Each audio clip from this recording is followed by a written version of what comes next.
น่ารักนี่ครับ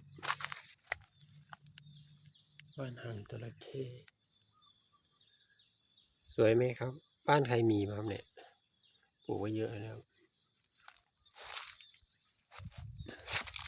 โอ้โตมากเลยครับมีเยอะอยู่นะครับเนี่ยเห็นไหมครับแต่มันมีหญ้าคลุมเฉยๆนะ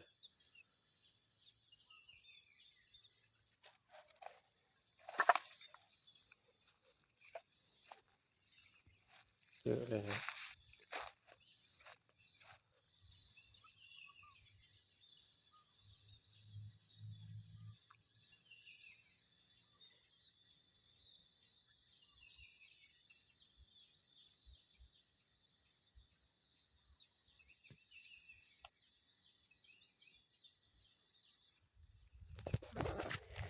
ไปกัน